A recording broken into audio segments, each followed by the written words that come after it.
பேராயர் reverend doctor Sam S Panneerselvam பல கிளைகளை தந்து பல விழுதுகளை உருவாக்கிய இளையுதிரா ஆலமரத்தின் வரலாறு. Chennai Saidapet K. Sarangandas Esther Mary அவர்களால் 24/10/1954 அன்று பூமியிலே முளைத்தது இந்த ஆலமரம். 8 சகோதரர்களில் மூத்த சகோதரனாக பிறந்து தன் சகோதரர்களுக்கும் பெயர் சூட்டி மகிழ்ந்து தன் சிறு வயதிலிருந்தே பன்முகத்தன்மை கொண்ட கலைஞனாக உருவாகி பாடல், இசை, நாடகம், எழுத்து, இயக்கம், கவிதை, பேச்சாற்றல், விளையாட்டு என எல்லா துறைகளிலும் கால் பதித்ததோடு அன்றி சிறந்து விளங்கியவர். மேற்கு மாம்பலம் அட்வென்ட் கிறிஸ்தவ திருச்சபையின் அங்கத்தினராக இருந்தார். 1968ஆம் ஆண்டு தன் 14ஆம் வயதில் கால்பந்து விளையாட்டில் சிறந்து விளங்கிய இவர் அப்போதைய பிரபல சினிமா நடிகர் ஜெய்சங்கர் அவர்களை வைத்து மாபெரும் கால்பந்து போட்டி ஒன்றை தான் வளர்ந்த சைதாப்பேட்டை பகுதியில் நடத்தினார். அவர் வழிநடத்திய அணியின் பெயர் ஆம்ஸ்ட்ராங் மற்றும் பேங்க் ஆஃப் இந்தியா அணியின் சார்பாக சென்னை நேரு விளையாட்டரங்கம், கொல்கத்தா, மும்பை, டெல்லி ஆகிய இடங்களில் நடைபெற்ற வங்கிகளுக்கு இடையிலான போட்டிகளில் சிறப்பாக விளையாடியவர். தன் சிறு வயதிலேயே அப்பகுதியில் வாழ்ந்த திரு சமரபதி அவர்களிடம் ஹார்மோனியம் வாசிக்க கற்றுக்கொண்டு ராகத்துடன் பல பாடல்களை எழுதவும் இசைக்கவும் தொடங்கினார். தன் கணீர் குரலால் ராகத்துடன் பாடக்கூடியவர். கர்நாடக இசையில் தேர்ந்தவர். இசைக்கருவிகள் வாசிப்பதில் சிறந்தவர். தான் கற்ற இசையை தன் குடும்ப உறவுகளும் கற்றுக்கொள்ள ஊக்கப்படுத்தி அவர்களும் அதில் தலைசிறந்து விளங்க உற்சாகப்படுத்தி பின்னாளில் அவர்களைக் கொண்டு அவரால் உருவாக்கப்பட்டதுதான் அவர் இந்நாள் வரை நடத்தி வந்த லிவிங் கிரைஸ்ட் ஆர்கெஸ்ட்ரா. 1971ஆம் ஆண்டு தன் பள்ளி படிப்பை முடித்த அவர் தன் தகப்பனாரின் நன்னடத்தையின் காரணமாக பேங்க் ஆஃப் இந்தியா என்ற வங்கியில் பணியில் அமர்த்தப்பட்டார். தான் வங்கிப் பணியில் சேர்ந்த புதிதில் அவரின் மேல் அதிகாரி அவரை சிகரெட் வாங்கி வருமாறு சொல்லியிருக்கிறார். அவரோ, அதற்கு உங்கள் காலில் அணிந்துள்ள ஷூவை கழற்றி கொடுங்கள், அதை துடைத்து தருகிறேன், ஆனால் சிகரெட் மட்டும் வாங்கி வரமாட்டேன் என்று சொல்லியிருக்கிறார். அவ்வாறு தன் வாலிப வயதிலேயே தேவனுக்காய் வைராக்கியமாய் வாழ்ந்தவர். 1976ஆம் ஆண்டு ஜூன் மாதம் 11ஆம் தேதி சென்னை எருக்கஞ்சேரி பகுதியைச் சேர்ந்த ஆரோக்கியதாஸ், ஆரோக்கிய மேரி தம்பதிகளின் மூத்த மகளான மல்லிகா அவர்களை திருமணம் செய்து கொண்டார். 1977ஆம் ஆண்டு செப்டம்பர் 9ஆம் தேதி அக்குடும்பத்திற்கு முதல் பெண் குழந்தையை இவர் மூலமாக கர்த்தர் கொடுத்தார். குடும்பமே மகிழ்ச்சியில் கொண்டாடியது. 1978ஆம் ஆண்டு மாபெரும் கிறிஸ்தவ நாடகம் ஒன்றை அப்போதைய சினிமா தொழில்நுட்பத்தை கொண்டு நடத்தினார். அதில் சவுலின் வேடத்தை ஏற்று நடித்தார். இன்றும் அவர் நடித்த நடிப்பு பேசப்படுகிறது. கிறிஸ்தவர் அல்லாதவர்களும் இந்த நாடகத்தை காண வேண்டுமென்று தன் அறிவாற்றலால் இந்த நாடகத்திற்கு அவர் வைத்த தலைப்பு இயேசு தெய்வமில்லை. இதை சுவரொட்டிகளாக ஊர் முழுவதும் தெரியப்படுத்தி இருந்தார். இந்த தலைப்பை கண்ட பல கிறிஸ்தவ எதிர்ப்பாளர்களும் நாத்திகர்களும் கூட இந்நாடகத்தை காண வந்தனர். 1979ஆம் ஆண்டு ஜூன் 3ஆம் தேதி 2வது குழந்தையாக ஒரு ஆண் பிள்ளையும், 1982 ஏப்ரல் 21ஆம் தேதி 3வதாக ஒரு ஆண் பிள்ளையும் பிறந்தது. தன் கர்ப்பத்தின் கனிகளுக்கு ஆவியின் கனிகளை பெயர்களாக வைத்தார். முதல் கனி சாந்தம், 2வது கனி சந்தோஷம், 3வது கனி சமாதானம். கனிகளுடன் தன் செல்வத்தையும் சேர்த்தார். 1981ஆம் ஆண்டு மறைந்த போதகர் கல்வாரி MD டேனியேல் அவர்கள் ராகத்துடன் எழுதிய கர்த்தர் என் மேய்ப்பராய் இருக்கின்றார் என்ற பாடலுக்கும், இரா முரளிதரன் எழுதிய இத்தரை பாவங்கள் என்ற பாடலுக்கும் இவர் தன் சொந்த தயாரிப்பில் இசையமைத்து பிரபல சினிமா பாடகி BS சசிரேகா மற்றும் பிரபல சினிமா பாடகர் TM சௌந்தரராஜன் அவர்களின் மகன் TMS செல்வகுமார் அவர்களை பாட வைத்து அதை இசைத்தட்டாக வெளியிட்டார். 1983ஆம் ஆண்டு தான் ராகத்துடன் எழுதிய தேவனை நினைக்கின்ற நேரம் மற்றும் மனம் போன பாதையில் நான் நடந்தேன் பாடல்களுடன் போதகர் கல்வாரி எம்டி டேனியல் ராகத்துடன் எழுதிய உருகாதோ நெஞ்சம், பாவமில்லாத ஆட்டுக்குட்டி ஆகிய 4 பாடல்களுக்கும் இசையமைத்து பின்னணி பாடகர் TMS செல்வகுமாரை கொண்டு பாட வைத்து தன் சொந்த தயாரிப்பில் இசைத்தட்டாக வெளியிட்டார். சகோதரி சாராள் நவரோஜி அவர்களால் ஊழியத்தில் பயன்படுத்தப்பட்ட இவர் அவர்களின் பிரபலமான பாடல்களான உன்னதமானவரின் உயர் மறைவில் இருக்கிறவன், சேனைகளின் கர்த்தர், கேட்டால் கொடுப்பேன் மற்றும் பல பாடல்களுக்கு இசையமைத்திருக்கிறார்.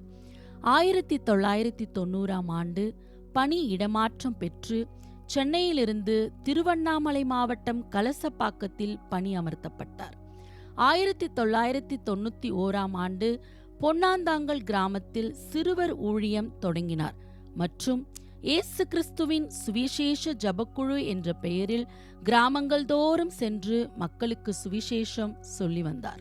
ஆரம்ப காலத்தில் அவரால் ரட்சிக்கப்பட்டு ஊழியத்தில் அவருடன் இருந்தவர்கள் reverend A. Anandaraj, reverend P. Paul Daniel, reverend A. James, reverend A. Adaikalaraj, reverend K.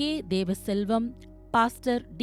Samuel, reverend David Ilayadasan மற்றும் சகோதரர்கள் வி. வில்சன் ஆசிரியர், A. Ruben Paul, Annadurai, Manoah, V. Paul Dhinakaran, Michael Raj மற்றும் பலர். அக்காலகட்டத்தில் கிராமங்கள் தோறும் சென்று வில்லுப்பாட்டு மூலமாக ஜனங்களுக்கு சுவிசேஷம் அறிவித்தார். சுமார் 250க்கும் மேலான வில்லுப்பாட்டு நிகழ்ச்சிகளையும் கதா காலட்சேபங்களையும் செய்துள்ளார். 1993ஆம் ஆண்டு மகிமையின் ராஜா திருச்சபையை தொடங்கினார். பல வாடகை இடங்களில் பல எதிர்ப்புகளை சந்தித்து தொடர்ந்து சபையை நடத்தி வந்தார். 1995ஆம் ஆண்டு சிலுவை நிழல் சிறுவர் இல்லம் என்ற பெயரில் சிறுவர் விடுதி ஒன்றை தொடங்கி நடத்தினார். அக்காலகட்டத்தில் சகோதரிகள் Baby Anandaraj, Sumathi, Selvarani, Esther, Stella மற்றும் பலர் ஊழியத்தில் உடனிருந்து செயல்பட்டனர். 1998ஆம் ஆண்டு இறுதியாக யூனியன் ஆபீஸ் தெருவில் சொந்தமாக இடம் வாங்கி ஓடு வேய்ந்த சபையை கட்டினார். சுமார் 15க்கும் மேற்பட்ட கிளை சபைகளை உண்டாக்கி ஊழியர்களாக pastor John Paul, pastor Titus, pastor Christudas, pastor Lukamoorthy, pastor Soundararajan, pastor Joshua, pastor Anbudurai, pastor Moses, pastor Stalin, pastor அனியாலை Moses, pastor Sathyaseelan, pastor Arulanandam மற்றும் பலரை நியமித்தார்.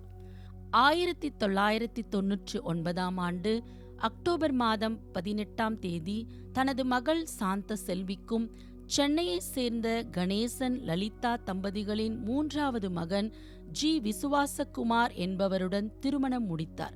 இன்று அவர்களுக்கு நற்குண செல்வி, தயாநிதி என்ற 2 பிள்ளைகள் உள்ளனர். 2005ஆம் ஆண்டு மகிமையின் ராஜா திருச்சபையின் வேதாகம கல்லூரி மற்றும் 2006ஆம் ஆண்டில் பெண்களுக்கான தையல் பயிற்சி மற்றும் தட்டச்சு பயிற்சி ஆகியவற்றை வழங்கினார். சேவா பாரத் அமைப்புடன் இணைந்து முதியோர் கல்வி, சிறுவர் ஊழியம், வேதாகம கல்லூரி ICT நடத்தி வந்தார். FDTM அமைப்பின் மூலமாகவும் வேதாகம வகுப்புகள் நடத்தினார். 2007ஆம் ஆண்டு ஜனவரி 8ஆம் தேதியன்று போதகரின் மனைவி திருமதி மல்லிகா பன்னீர்செல்வம் உடல்நலக் குறைவால் கர்த்தருக்குள் நித்திரையடைந்தார். திருச்சபையே மீளா துயரில் ஆழ்ந்தது. 2007ஆம் ஆண்டு மே 2ஆம் தேதி தனது மகன் சந்தோஷ செல்வத்துக்கும் பில்லூரை சேர்ந்த விஜயமூர்த்தி சாந்தகுமாரி தம்பதிகளின் மகள் வி. சவிதாவுடன் திருமணம் முடித்தார். இன்று அவர்களுக்கு ரீனா, ஷெரீனா, சஹானா என்ற 3 பிள்ளைகள் உள்ளனர். 2008ஆம் ஆண்டு ஜனவரி 4ஆம் தேதி தனது மகன் சமாதான செல்வத்துக்கும் சென்னையை சேர்ந்த மணி ரஞ்சிதம் மற்றும் ஆதாம் ஞானமணி தம்பதிகளின் மகள் A. பிரீஸ் பிரவிலாவுடன் திருமணம் முடித்தார். இன்று அவர்களுக்கு பேரின்ப செல்வம் என்ற மகன் உள்ளார். எல்லா பேர பிள்ளைகளுக்கும் அவர் தன் விருப்பமாக பெயர் சூட்டி மகிழ்ந்தார். 2008ஆம் ஆண்டு அக்டோபர் மாதம் போதகருக்கு இருதயத்தில் இரத்த குழாயில் அடைப்பு ஏற்பட்டு சென்னை அப்போலோ மருத்துவமனையில் இருதய அறுவை சிகிச்சை பைபாஸ் செய்யப்பட்டது. 2012ஆம் ஆண்டு ஓடு வேய்ந்த நிலையில் இருந்த திருச்சபையை மிகவும் சிரமப்பட்டு தளம் போட்ட திருச்சபையாக கட்டி முடித்து ஆலயத்தை ரெவரண்ட் டாக்டர் ஞானசேகரன் அவர்களால் பிரதிஷ்டையும் செய்தார். 2015ஆம் ஆண்டு திருவண்ணாமலை டேனிஷ் மிஷன் பள்ளி மைதானத்தில் 100 பேர் கொண்ட பாடல் குழுவை வைத்து மாபெரும் இசை நிகழ்ச்சியை நடத்தினார். 2024ஆம் ஆண்டு ஜூன் மாதம் HGC ஹீலிங் காஸ்பல் ட்ரக் ஊழியத்தின் ஸ்தாபகர் பிஷப் கிங்ஸ்லி மற்றும் பாஸ்டர் அனிதா கிங்ஸ்லி அவர்கள் உதவி செய்து பாஸ்டர் வின்சன் மூலமாக காஸ்பல் ட்ரக் வழங்கப்பட்டது. சுமார் 600க்கும் மேற்பட்ட கிராமங்களில் ட்ரக் மூலமாக ஊழியம் செய்யப்பட்டு தொடர்ந்து செய்தும் கொண்டிருந்தார். 2024ஆம் ஆண்டு பிப்ரவரி மாதம் தேச நலன் காக்கும் நேச மாநாடு ஒன்றை நடத்தினார். அப்போதைய அமைச்சர் செஞ்சி மஸ்தான், அப்போதைய சபாநாயகர் கு பிச்சாண்டி மற்றும் ஏ.வா.வே. கம்பன் ஆகியோரும் முக்கிய விருந்தினர்களாக கலந்து கொண்டு விழாவை சிறப்பித்தனர். 2025ஆம் ஆண்டு மார்ச் 15ஆம் தேதி போதகரின் மூத்த மகன் பாஸ்டர் சந்தோஷ செல்வம் கர்த்தருக்குள் நித்திரை அடைந்தார். சபையே மீளா துயரில் மூழ்கியது. தன் மூத்த மகன் மரித்தும் கர்த்தருக்குள் சோர்ந்து போகாமல் ஊழியம் செய்து வந்தார். 2026ஆம் ஆண்டு 2வது முறையாக தேச நலன் காக்கும் நேச மாநாட்டை நடத்தினார். அப்போதைய சபாநாயகர் கு பிச்சாண்டி, மேயர் கார்த்திவேல் மாறன் மற்றும் சபை பாகுபாடின்றி அனைத்து சபைகளை சேர்ந்த பிஷப்மார்களும் போதகர்களும் கலந்து கொண்டனர். 2026ஆம் ஆண்டு மே 16ஆம் தேதி ஊழியத்தின் 35 ஆண்டு நிறைவு விழாவை இவாஞ்சலிஸ்ட் K.S. ரவிக்குமார் தேவ செய்தி அளிக்க திருவண்ணாமலை மாவட்ட போதகர்கள் முன்னிலையில் முப்பெரும் விழாவாக நடத்தினார். 50 ஆண்டுகள் சங்கீத சேவையை நிறைவேற்றினார். 300க்கும் மேற்பட்ட பாடல்களை ராகத்துடன் இயற்றி எழுதியிருக்கிறார். அதை பாடல் புத்தகமாகவும் வெளியிட்டுள்ளார். 100க்கும் மேற்பட்ட பாடல்களை ஒளிநாடாவாக பாடல் பதிவு செய்துள்ளார். அரசு அங்கீகாரம் பெற்ற திருமண பதிவாளராக இருந்து சுமார் 500க்கும் மேற்பட்ட திருமணங்களை நடத்தி வைத்துள்ளார்.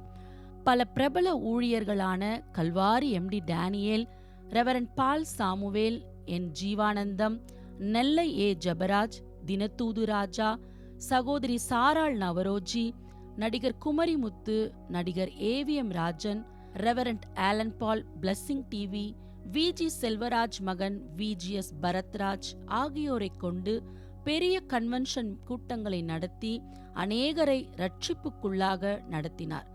Bishop G. பன்னீர்செல்வம் ஐயா கன்னியாகுமரி அவர்கள் நடத்திய தேசிய கிறிஸ்தவ கூட்டமைப்பு கட்சியின் பொருளாளராக செயல்பட்டார்.